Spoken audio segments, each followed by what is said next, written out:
Pushkin. Hey, Revisionist History listeners. Before we get to our 6-episode series about America's gun problem, I want to remind you that you can binge the entire series early and ad-free right now with a Pushkin Plus subscription.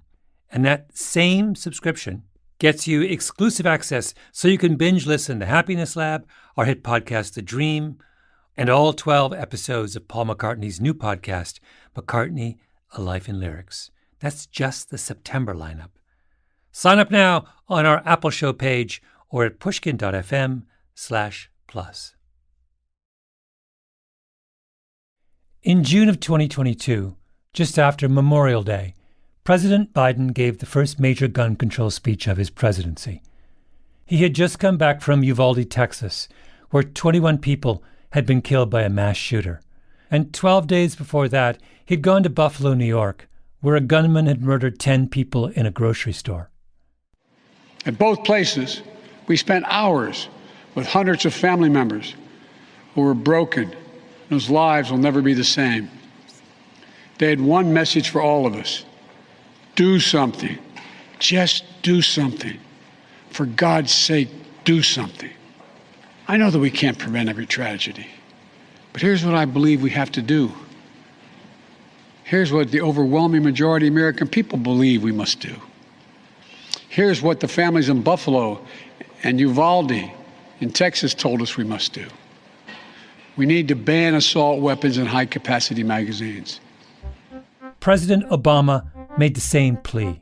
Here he is talking about the 2012 shooting in Aurora, Colorado, where a gunman with an assault rifle killed 12 people and wounded another 58.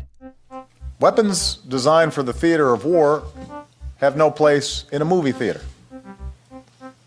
A majority of Americans agree with us on this. And by the way, so did Ronald Reagan, one of the staunchest defenders of the Second Amendment, who wrote to Congress in 1994 urging them, this is Ronald Reagan speaking, urging them to listen to the American public and to the law enforcement community and support a ban on the further manufacture of military-style assault weapons. Not to mention Bill Clinton. Bill Clinton went on about assault rifles so much he got sick of it. But I'm telling you, it's amazing to me that we even have to have this debate. I mean, how long are we going to let this go on? And then Clinton concluded with something close to despair. I'm sorry to be so frustrated, but sometimes it seems that the president's job ought to be dealing with things that are not obvious. For the past 30 years, banning assault weapons has been the rallying cry of the gun control movement. Every time a mass shooter attacks somewhere in the United States, dressed in full army camo, with a full-on military assault weapon slung over their shoulder, the issue comes up again. And next week or next month, when another mass shooter strikes, you will hear this speech again. A few years ago, the family of the inventor of the AR-15 said he would have been horrified to know that its design was being used to slaughter children and other innocent lives instead of being used as a military weapon on the battlefields as it was designed. That's what it was designed for. Enough. Enough. My name is Malcolm Gladwell. You're listening to Revisionist History, my podcast about things overlooked and misunderstood. This episode is about assault rifles, the most hated gun in America. Because midway through this miniseries on gun violence, I realized that I didn't understand why this gun, out of all the guns in America, was the weapon that so many people wanted to ban. There are 100 proposals out there for confronting gun violence.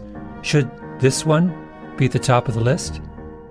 So I looked for someone who could give me an assault rifle tutorial. And I chose as my teacher Greg Wallace. Gun enthusiast, competitive shooter, college professor, hockey fan, big friendly guy with gray hair. Author of a number of scholarly law review articles on assault weapons and their implications. And, I should point out, one of the leaders of the other side of the assault weapons battle, which is what I wanted. Someone who would tell me things I didn't know, and given all my predictable liberal biases, maybe things I might not want to know. Greg Wallace and I didn't talk politics, or the Second Amendment, or the NRA. We just talked guns.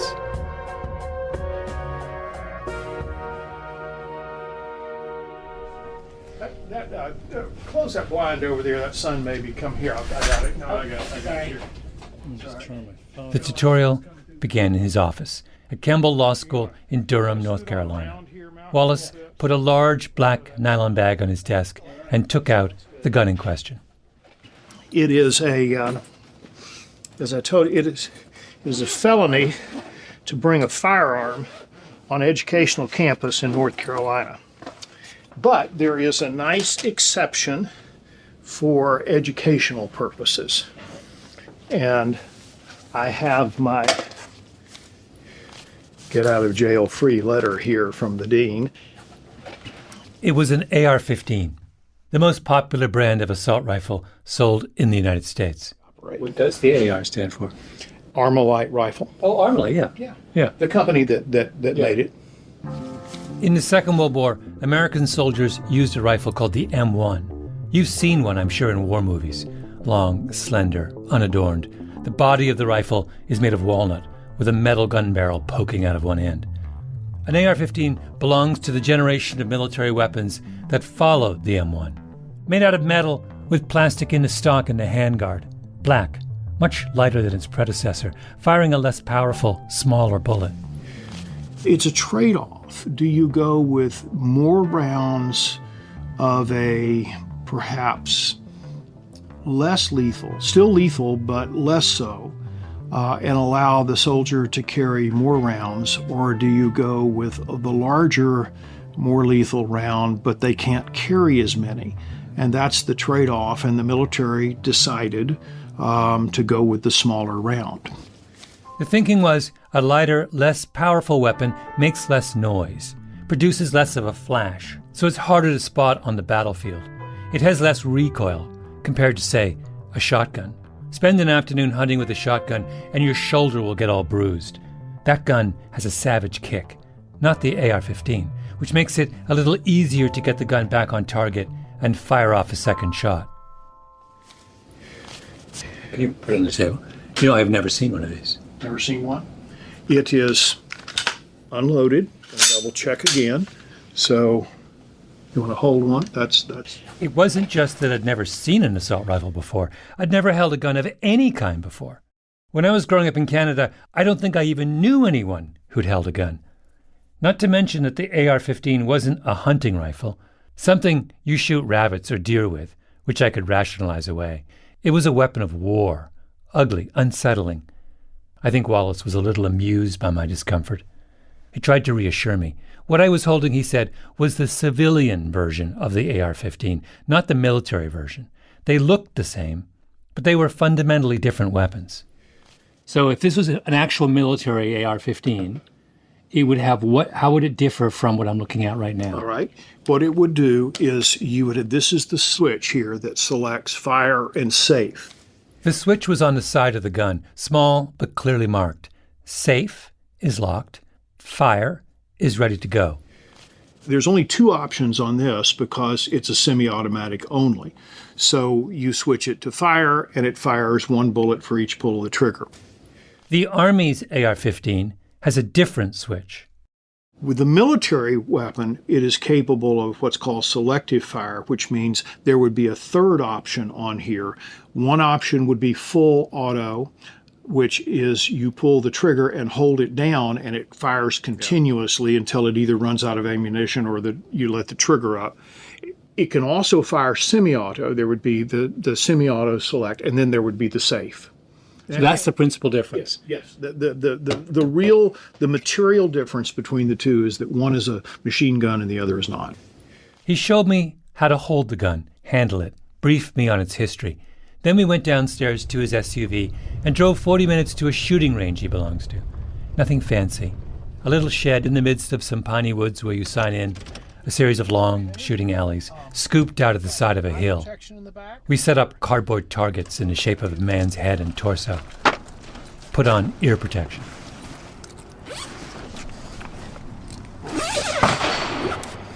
All right, we're going to start off with this one right here. This is it's a custom-built AR-15. It has the adjustable stock. It has a 14.5-inch barrel, but with this right here, this muzzle device is pinned and welded on it, so the barrel is 16 inches long. If it's not 16 inches long, if it's shorter than that, it's called a short barrel rifle, and you have to register it with the ATF and pay a $200 tax stamp, okay? This is legal, I mean, obviously. All right, you want to shoot it? Yeah. Okay, all right. Let's get you comfortable on this here. So, see if that works. Now, what you need to do is to hold it up here, okay? All right, and then you need to lean your head over a little bit where you can see with you keep looking with your right eye. You want to see that, you want to find the red dot in there. Oh, I see the red dot. You see it? Yep. This time you want to come out here and take this one up and hold it right here. Okay, put your finger up on the side. There we go. Now I want you to bring your left foot forward. Get in that kind of boxing stance. There you go. There you go. All right, bend forward just a little bit. All right. Now I'm going to take it off of safety. Now once you touch that trigger, once the safety goes off, it will fire. Okay. All right. So aim it.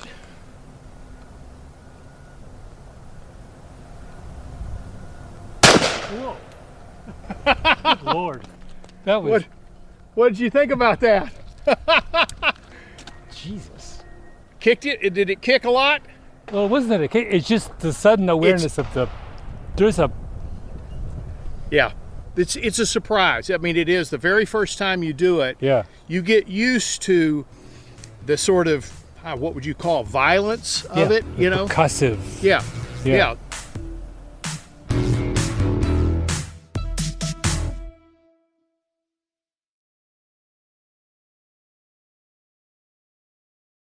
My first question for Wallace was, what makes an assault rifle an assault rifle? What was it that I was holding? When I fired it, it sounded like I imagined a gun would sound like, and felt just like I had imagined a gun would feel like. So what made this gun different from other guns? I thought there would be an easy answer. It turns out there wasn't. One of the things about the AR-15 is some people have called it the Lego of modern rifles, because you can put a lot of different things on it. Yes. So this has got a scope on it rather than just the red dot sight there. It's got a scope, 1 to 10 scope. It also has this red dot here that I can flip it to the side and aim it if I'm going from scope to red dot like that. It has a flashlight on it. And it has a little hand stop here, a little grip stuff. What he meant by that phrase, the Lego of modern rifles, was that the AR-15 was endlessly configurable. It's not like a Smith & Wesson 6-shooter from the 19th century, or a colonial musket, or even the shotgun that your parents might have had. We all have a picture in our mind of what those guns look like. But an AR-15 is more like a firearm platform than a specific kind of gun. Its most distinctive feature, which you can always use to spot an assault rifle, is a tube that runs along the top of the gun barrel. It's an ingenious system that redirects gases expelled from the bullet leaving the gun to reload the next bullet in the chamber. But that platform supports a virtually infinite number of add-ons and upgrades. You can replace the gun sight, in gun jargon the optic, to let you see the target better. Replace the trigger with something that feels more comfortable. Upgrade what's called the bolt carrier, the guts of the rifle, to reduce the chance of jamming. Put a muzzle flash hider on it so the gun doesn't light up when it fires. A suppressor to reduce sound and dust. Assault rifles can have what's called a pistol grip. When you pull the trigger, the balance of your fingers rest on the same kind of handle you would typically see on a handgun.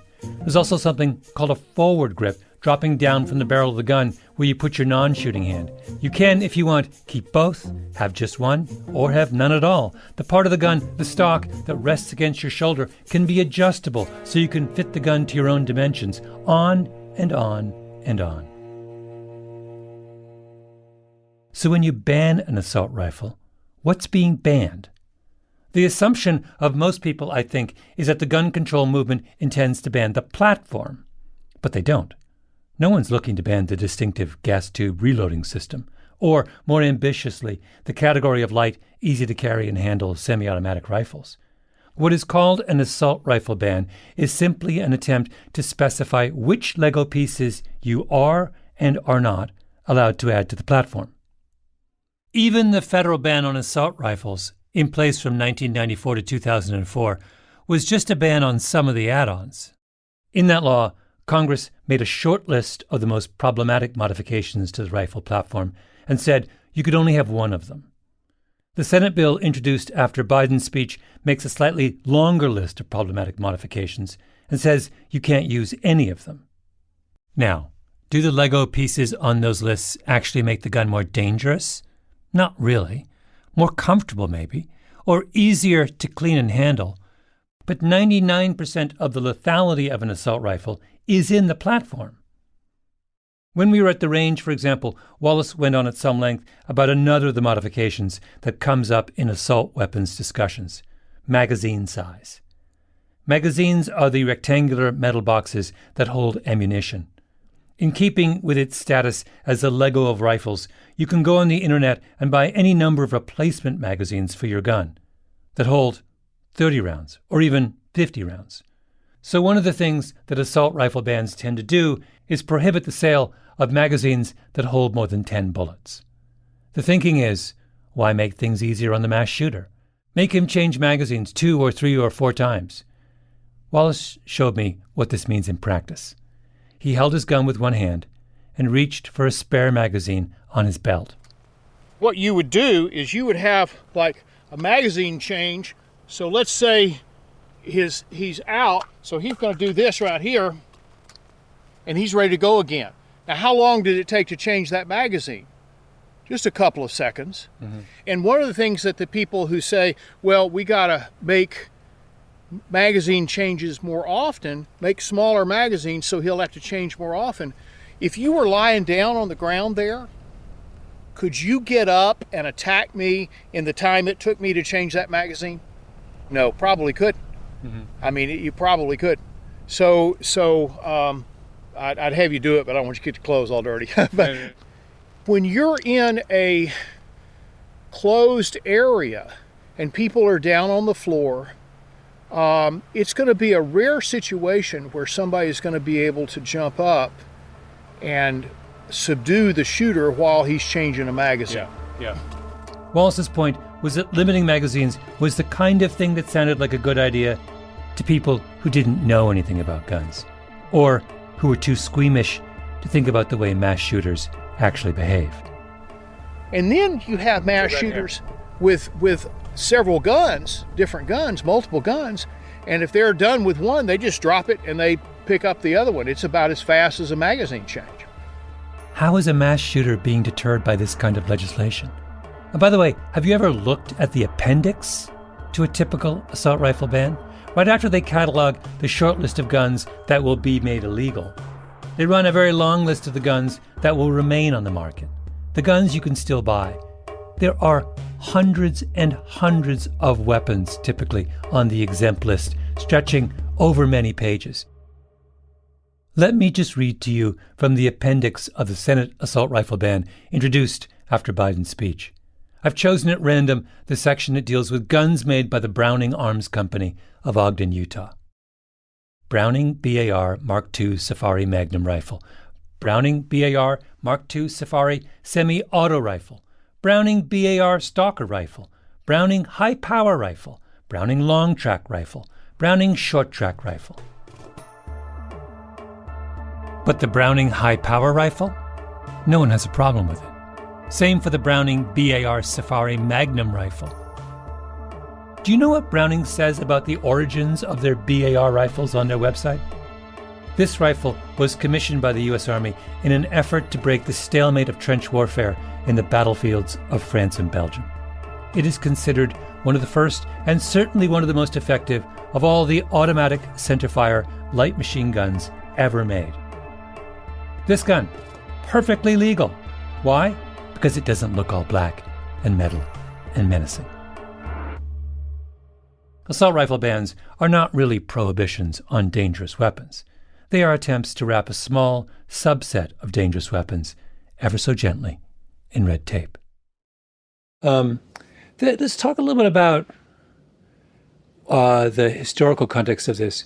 I'm trying to understand why, given all that you've said, all of these nuances, how does the AR-15 become such a kind of bogeyman in this gun control debate? How does it become so notorious? What is your interpretation of how this gun acquires such a kind of bad reputation? There was a fellow back in the late 1980s named Josh Sugarman at the Violence Policy Center, and one of the things that people who wanted to ban guns back in the 60s, 70s, 80s, they focused on handguns. Their call for handgun bans really never got any traction in the media or with legislators. So he published a paper that suggested that they change policy and focus on these so-called assault weapons. And he said there were two things. He says, number one, we can take advantage of the public's ignorance that they are machine guns. And even today, there are a lot of people who still, like Geraldo Rivera on the 5, think that these AR-15s are fully automatic weapons. And that's a mistake. They're not. And then he also said, and we can also take advantage of their scary looks. Sort of the scary black rifle kind of thing where they're just terrifying. They communicate some kind of sinister, effects. Wallace was talking about a hugely influential report that came out before the first assault rifle ban was passed in the 1990s that really put the issue on the map. I looked it up after Wallace told me about it. Here's the conclusion, which I have to say astounded me. Assault weapons, just like armor-piercing bullets, machine guns, and plastic firearms, are a new topic. The weapon's menacing looks, coupled with the public's confusion over fully automatic machine guns versus semi-automatic assault weapons, anything that looks like a machine gun is assumed to be a machine gun, can only increase the chance of public support for restrictions on these weapons. The campaign against assault rifles was predicated on the assumption that most of us don't really know what an assault rifle is.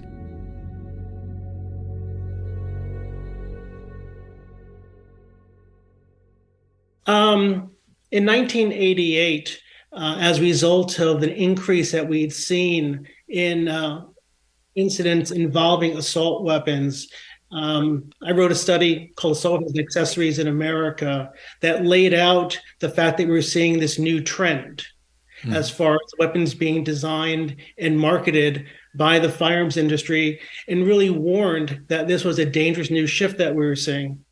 Josh Sugarman, Executive Director of the Violence Policy Institute. And were you one of the first voices to kind of point out the rise of assault weapons as a problem? Yes, I was one of the first voices to focus on assault weapons. It really was because of historically, the Violence Policy Center has tracked the gun industry, tracked their trends, tracked what they're marketing, what they're developing. I called Sugarman up right after I got back from North Carolina. His group has been at the forefront of the assault rifle ban movement since the 1990s. Strategy, research, the thinking behind legislation. A few years ago, for example, his outfit published Bullet Hoses, Semi-Automatic Assault Weapons, What Are They? What's So Bad About Them? The first chapter is a short 10-point executive summary of the group's position.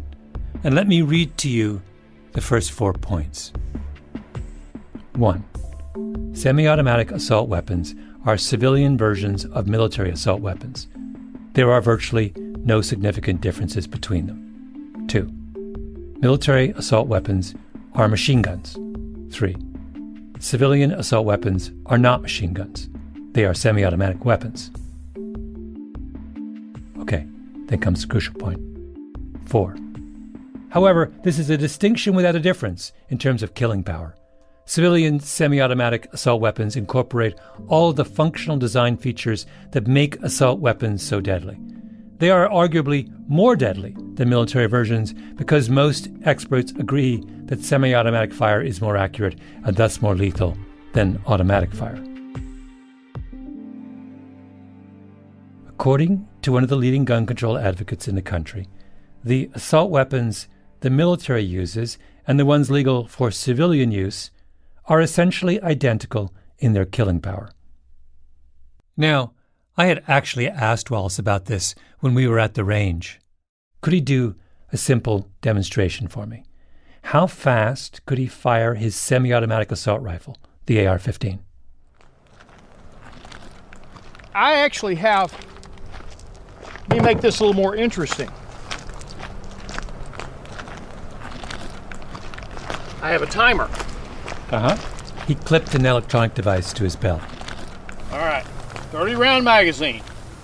Now you're going to do this as fast as you can. Fast as I can. Okay.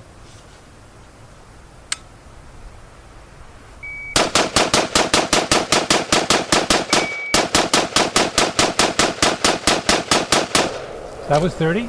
That was 30. Wow. 6.5 seconds. An assault rifle can fire a lot of bullets in a very short time. Then he picked up a semi-automatic handgun from his gun bag and repeated the exercise. Held the gun out with two hands, aimed at the target, fired off 10 shots as fast as he could.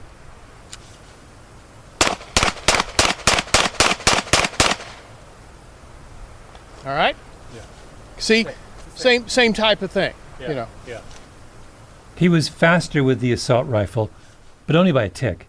Someone with a civilian semi-automatic assault rifle can't really fire any faster than someone with a handgun, which makes sense.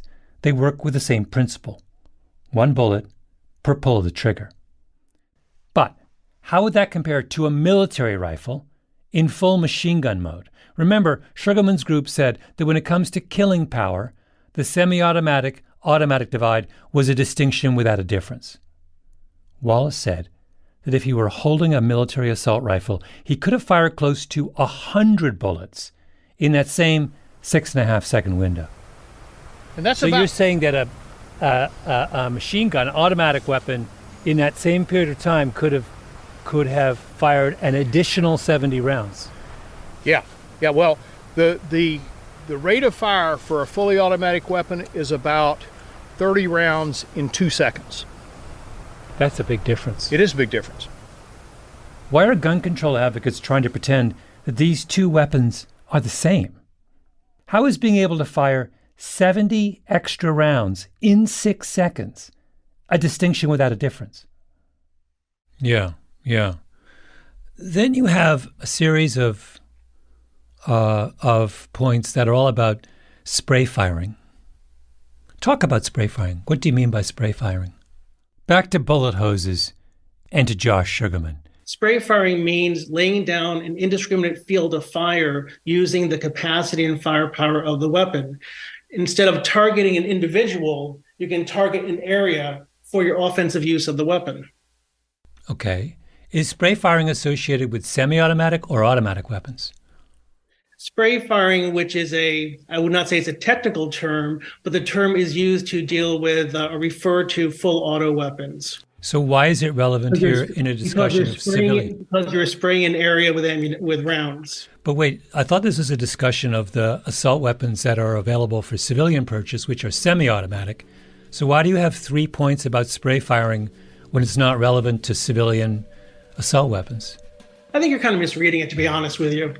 There are 3 points that we have that define sort of I'm going to quote you. Hold on. Civilian assault weapons keep the specific functional design features that make this deadly spray firing easy.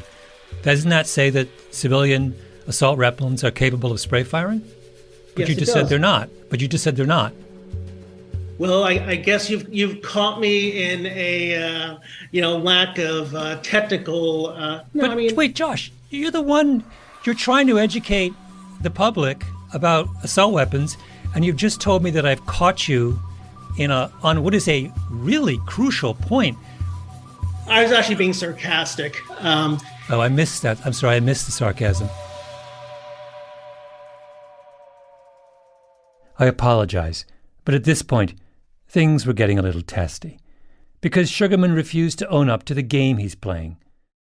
The public thinks that a civilian assault weapon is a machine gun, so let's make a big deal about all the nasty things that a machine gun can do, and just not mention that a civilian assault weapon is actually not a machine gun, and that none of the modifications on the table can turn it into a machine gun.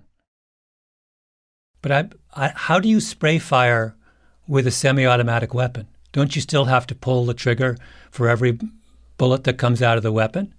Yes, you do. So spray firing is where you hold the gun on your hip with the finger depressed on the trigger in automatic mode and essentially, as you say, hose down the area. But you can't do that with a civilian weapon. Yes, you can. You can press the trigger as quickly as you can with your finger. So, but you could do that with any semi-automatic weapon. That is true. So you're talking about something that's true of all semi-automatic weapons. No, what I'm talking about is that there are specific design characteristics that are common to military assault weapons that are contained or present in semi-automatic versions of them that are marketed to the civilian population. At this point, Sugarman shifted gears. What he was really worried about with civilian assault rifles, he said, was the pistol grip. He said it was the pistol grip that made it so easy to fire a civilian assault rifle so rapidly with the gun resting on your hip. But after watching Greg Wallace at the gun range, all I could think of was, why are we so worried that someone might hold an assault rifle from their hip? The big advantage of holding a rifle the traditional way is that you have 3 points of contact with the weapon, 2 hands on the weapon itself, and your shoulder acting as a brace. Put your gun on your hip, and you're down to 2 points of contact. You can't aim that well. Your arm's going to get really tired because the gun is a big, heavy piece of metal, and your wrist is kind of awkwardly tucked in under the gun because it's not designed to be used that way. It's not easier to shoot an assault rifle from the hip. It's harder. I know people fire guns that way all the time in the movies, but that's the movies. If I was an American citizen who was interested in doing something about gun violence, I would find it very difficult to follow your line of reasoning here. You both say that these guns are functionally equivalent. Then you say, well, they're not functionally equivalent because one's automatic and one's semi-automatic. And then you say, well, actually, the semi-automatic one is worse. And then you say, and they facilitate spray firing, but then you say spray firing is really associated with the automatic version, which is not the one we're talking about. My head is spinning. Why don't you just say what you mean? I think part of it is I know a lot more about guns than you do, I think. And I think you're kind of creating a word salad from some sort of, I don't know why. In the previous episode of this series, I talked about the absurdity of the stories that gun lovers tell themselves. That all of us, for our own good, need to be armed before we descend into the New York City subway. Or that an obscure English slave trader named John Knight is all that stands between us and tyranny. This is the same kind of absurdity, only from the other side. This is someone just making stuff up in order to rile us all up and try and win a policy argument. Now, I understand why Sugarman is doing it. He wants to find a crack in the armor of the gun lobby, and he thinks assault rifles are his way in. And by the way, I'm completely sympathetic to the overall cause. I'm a Canadian, for goodness sake. I don't believe anyone should have guns at all. But this is the problem with the way we talk about guns, right? That in the middle of an ongoing national tragedy, we can't bring ourselves to have an honest conversation about guns. Both sides would rather just make things up. And if you can't have an honest conversation, how do you get anywhere?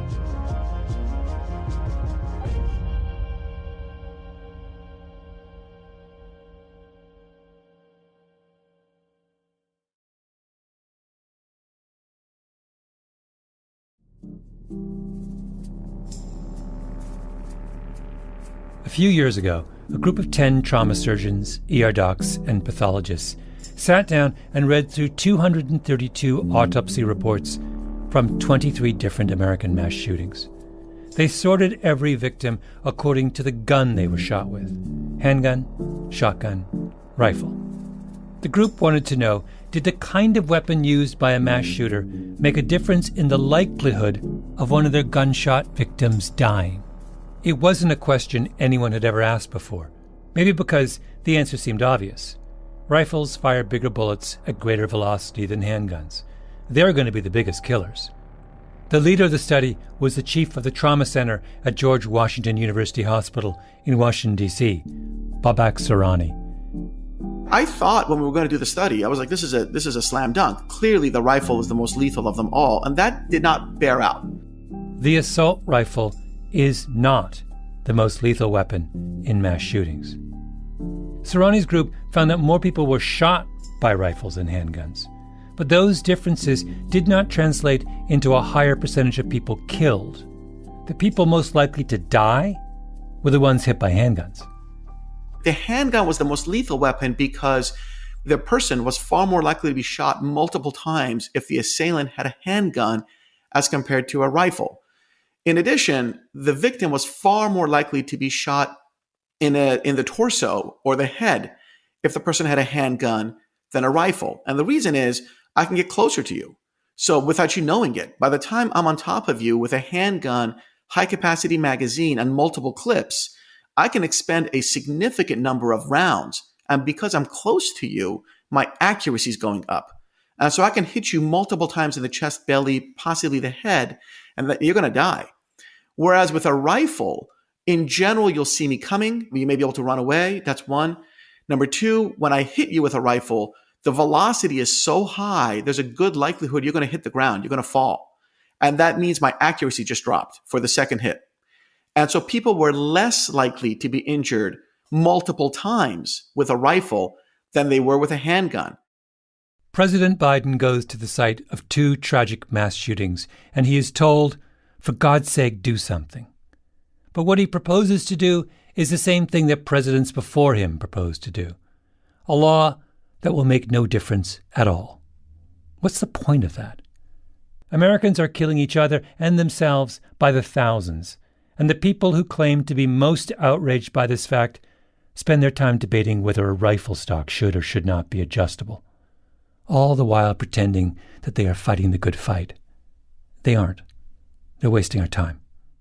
If I can get close enough to you, there's absolutely no doubt, none, that a rifle is far more lethal a weapon than a handgun. Just the practicalities of getting close enough to you to shoot you multiple times kind of intervene. Yeah. And so one of the points we raised in the paper was, we don't think there should be separate laws for rifles than there should be for handguns. We think there should be just common laws that apply to both types of weapons. There shouldn't be separate laws for rifles than for handguns. If we want to have an honest conversation about guns, that sentence is a good place to start. At the end of the day, a gun is designed and a bullet is designed to kill something. Whether it's an animal for sports, whether it's a person for homicide, whatever. The weapon's intention is to kill somebody. And they do what they're designed to do. A gun is a gun is a gun. The rest is just foolishness.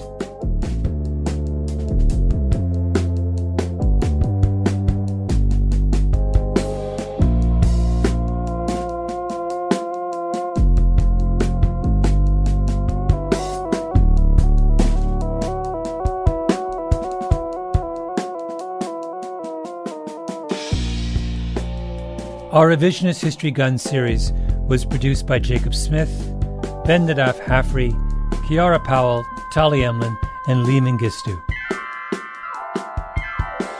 We were edited by Peter Clowney and Julia Barton, fact-checking by Arthur Gompertz and Cashel Williams.